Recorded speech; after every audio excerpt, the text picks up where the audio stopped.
Hey, I've been watching some of the coverage about the upcoming stimulus, and I had a couple of notes I wanted to share. Um, they're talking about making loans to small businesses, and Marco Rubio was talking about lenders that are approved by the Treasury. Well, what exactly does that mean? What does it mean by approved lenders? That's something that needs to be explored a little more in depth. They're also talking about it's not a loan from the government, but it doesn't have to be repaid. They're talking about using private lenders to get money to small businesses, which sounds great. But then when he says the loans don't have to be repaid, well, where's the money coming from? If they're government guaranteed loans that are being provided through private lenders, somebody's getting something out of that. That money's not coming out of thin air. So the lenders don't seem to be direct lending to small business.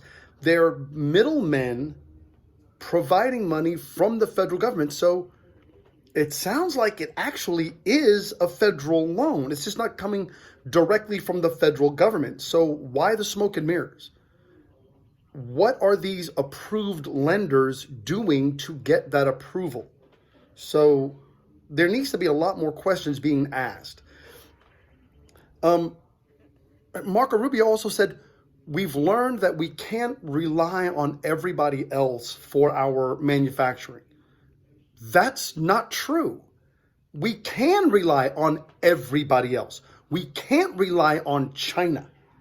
If our industrial capacity is distributed, if it's diversified, if we're getting goods from Vietnam, Mexico, Southeast Asia, if we're getting our manufacturing from Taiwan, from friendly nations and multiple friendly nations operating in a competitive marketplace, then yeah, we can rely on that.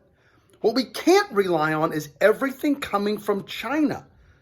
If all of your eggs are in one basket, I mean, children learn that.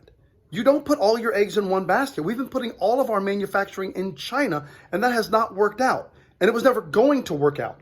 Not only because the centralization of all that industrial capacity is a bad idea, but they're an ideological adversary.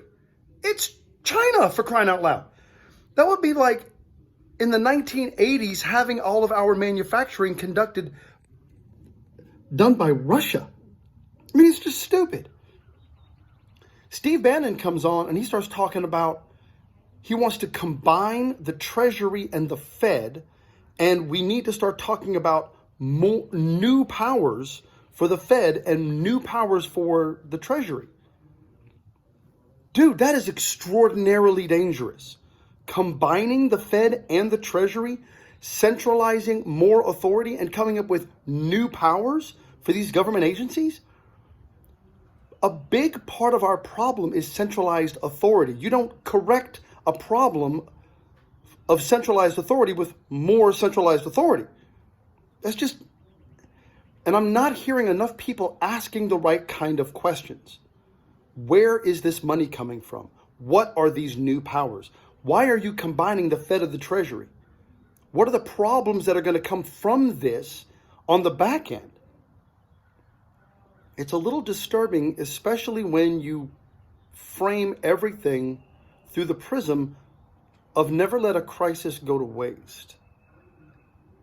We're in a legit crisis. What are our policymakers doing to enrich themselves and empower themselves and enrich their cronies while the rest of us are in a blind panic? We need to start asking honest questions and insisting on real answers.